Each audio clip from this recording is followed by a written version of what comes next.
नमस्कार, जय हिंद। आप सभी का स्वागत है आपके YouTube channel unique academy by Aryan Sharma में। तो आज का जैसे कि हमारा टॉपिक होने वाला है Hindi class 10th UP board के संबंधित हिंदी गद्य से, जो कि ईर्ष्या तू न गई मेरे मन से, ये रामधारी सिंह दिनकर द्वारा रचित है। उनके जीवन परिचय को हम आज इस लेक्चर नंबर 1 में देखेंगे, जो कि आपके एग्ज़ाम पॉइंट ऑफ व्यू से बहुत इंपॉर्टेंट रहने वाला है। तो जिस प्रकार बताया जा रहा है उस प्रकार आप देखिएगा, समझिएगा, और अगर आपको लिखना हो या स्क्रीनशॉट लेना हो तो आप वीडियो इसमें स्क्रीनशॉट आप ले लीजिएगा। ठीक है, अगर वीडियो अच्छी लगे अंत तक देखिएगा। अगर वीडियो अच्छी लगे तो लाइक कर दीजिएगा, अपने दोस्तों के साथ भी चैनल को शेयर कर दीजिएगा। ठीक है, चलिए वीडियो कंटिन्यू करते हैं। रामधारी सिंह दिनकर जी का जीवन परिचय। ठीक है, तो इस प्रकार कुछ इनका जीवन परिचय है। पहले मैंने आपको बता रखा है कि आपको पहले बॉक्स बनाना है, फिर जीवन परिचय, फिर रचनाएं, फिर साहित्यिक परिचय और फिर भाषा और शैली का आपको वर्णन करना है। जन्म इनका 1908 में हुआ था। मृत्यु इनकी 1974 में मृत्यु हो गई थी। देखिए इनका जन्म कहाँ हुआ था, जन्म स्थान देखते चलिएगा। सिमरिया सिमरिया जिला मुंगेर बिहार में हुआ था। शिक्षा इन्होंने कहाँ से की थी, पटना विश्वविद्यालय से बीए इन्होंने की थी। बीए ऑनर्स किया था इन्होंने। ठीक है, सामाजिक जीवन कैसा रहा, प्रधानाध्यापक रहे, रजिस्ट्रार रहे, प्राचार्य रहे और विभाग अध्यक्ष रहे तथा अनेक उदारणीपूर्ण का पदों पर कार्य किया। साहित्यिक विशेषताएं कुछ इस प्रकार से हैं। राष्ट्र प्रेम जागरण का संदेश दिया इन्होंने अपनी कहानियों निबंधों से। भाषा इनकी शुद्ध खड़ी बोली उर्दू फारसी का प्रचलित शब्द इन्होंने प्रयोग किया। शैली इनकी विवरणात्मक शैली, भावात्मक शैली और उद्बोधन शैली इनकी रही। रचनाएं इन्होंने किस किस विधा में करी थी, काव्य, आलोचना और निबंध आदि में इन्होंने रचनाएं अपनी इन विधाओं में की थी। ठीक है, तो इस प्रकार से इनका ये शॉर्ट जीवन परिचय रहा। अब डिटेल में जीवन परिचय की बात करते हैं। जीवन परिचय पहले देखते हैं, फिर रचनाएं देखेंगे, फिर साहित्यिक विशेषताएं, फिर भाषा और शैली। रामधारी सिंह दिनकर जी का जन्म बिहार के मुंगेर जिले में सिमरिया घाट नामक ग्राम में एक साधारण किसान परिवार में 1908 को हुआ था।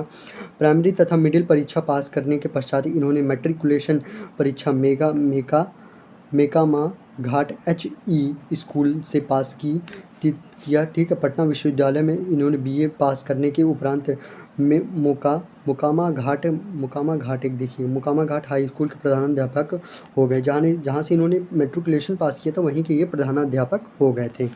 ठीक है, इसके पश्चात सरकारी नौकरी में आ गए।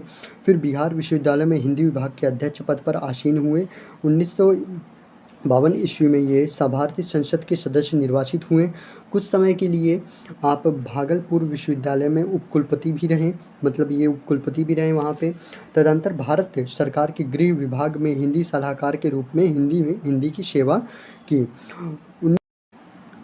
1973 ईस्वी में भारतीय ज्ञानपीठ द्वारा इनकी उर्वशी नामक काव्य पर 1 लाख रुपए का ज्ञानपीठ पुरस्कार प्राप्त हुआ। भागलपुर विश्वविद्यालय द्वारा इन्हें डीलिट की सम्मानित किया गया, मतलब उपाधि दी गई एक प्रकार से। 1959 में भारत सरकार ने इन्हें पद्म विभूषण की उपाधि से अलंकृत किया तथा प्रतिनिधि लेखक तथा कवि के रूप में इन्होंने कई बार विदेश यात्रा की। 1974 ईस्वी को इनका आकस्मिक मृत्यु हो गया। आकस्मिक मृत्यु मतलब कि अचानक एक प्रकार से मृत्यु हो जाना, उसे ही कहते हैं। रचनाएं इनकी कौन कौन सी थी, दिनकर जी ने गद्य और तथा पद्य दोनों में ही रचनाएं लिखी थी। ठीक है, मतलब काव्य में भी और गद्य में भी, ऐसे आप समझ सकते हैं। ठीक है, संस्कृत रचना इनकी कौन सी थी, संस्कृति के 4 अध्याय, हमारी संस्कृति एकता, ये है इनकी संस्कृत में रचनाएं। बच्चों के लिए कविता संग्रह मिर्च का मज़ा, चित्तौड़ का साका और धूप छाँव। ठीक है, और कविता संग्रह इनकी रेणुका, हुंकार, रसवंती। देखिए ये बहुत इंपॉर्टेंट है, इसको आप इम्पॉर्टेंट मान के चलिएगा। ये बहुत इंपॉर्टेंट होने वाला है क्योंकि आपकी जो कहानी संग्रह है ये आपके डायरेक्ट वहाँ से प्रश्न आ सकता है कि कामधेनु और धूप और धुआं नामक ये रचनाएं किसकी थी, उस लेखक का नाम लिखिए या टिक लगाना होगा तो उस जिस प्रकार आए आपका प्रश्न। ठीक है, तो ये आपके हिंदी साहित्य के इतिहास से आपके प्रश्न पूछा जा सकता है। रचनाएं बहुत ही ध्यान से पढ़िएगा और हर लेखक की रचनाएं अच्छे से याद करते चलिएगा। ठीक है, रेणुका, हुंकार, रसवंती, द्वंद्व गीत, कामधेनु, धूप और धुआं, नीम के पत्ते, नीले कुसुम, सीपी और शंख, नए शुभासिति और चक्रवाल, ये इनके प्रमुख कविता संग्रह हैं, बहुत ही इंपॉर्टेंट हैं।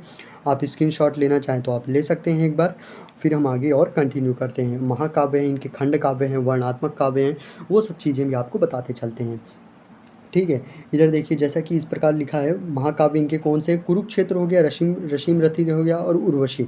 खंड काव्य इनके कौन कौन से, प्राणभंग हो गया। वर्णात्मक काव्य कौन कौन से, वर्दोली विजय हो गया, बापू हो गया, इतिहास के आंसू और दिल्ली हो गया। इस प्रकार से इनके वर्णात्मक काव्य हैं।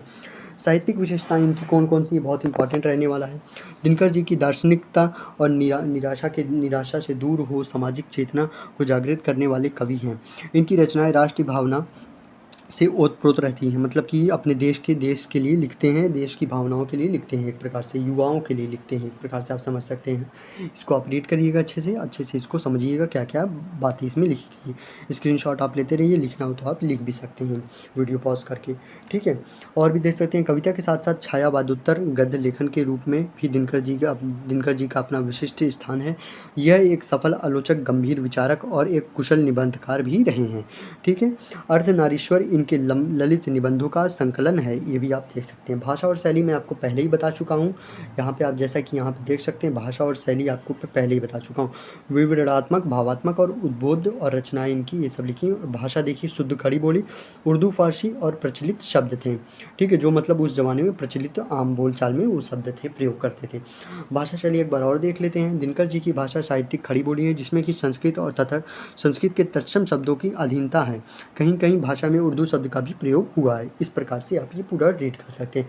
और मैं आपके लिए कुछ महत्वपूर्ण प्रश्न लेके आया हूँ, उसको भी आप एक बार स्क्रीनशॉट लेना हो तो ले लीजिए, और पढ़ना हो तो आप पढ़ सकते हैं, ठीक है। आपके वैसे ही पेपर में तो नहीं पूछा गया अभी तक, पर आप अगर पढ़ना चाहें तो इसको पढ़ सकते हैं। ये आपके चैप्टर से संबंधित है, ईर्ष्या तू ना गई मेरे मन से, ठीक है। ये जो आपके 4-5 प्रश्न शो हो रहे हैं, बाकी वैसे प्रश्न तो मैं गद्यांश में आपके लेक्चर नंबर 2 में आपको मैं करवाऊँगा ज़रूर, ठीक है। तो यहीं तक रहा हमारा ये लेक्चर नंबर 1, जिसमें कि हमने रामधारी सिंह दिनकर जी का जीवन परिचय देखा, ठीक है। तो लेक्चर नंबर 2 जल्दी ही ले आऊँगा, और तब तक के लिए आप और अच्छे से जितने भी पुराने वीडियो लेक्चर हैं उनको पढ़ते रहिए, ठीक है। तब तक के लिए जय हिंद, नमस्कार। वीडियो अच्छा लगा हो तो लाइक कर दीजिए, अपने दोस्तों के साथ भी शेयर कर दीजिए।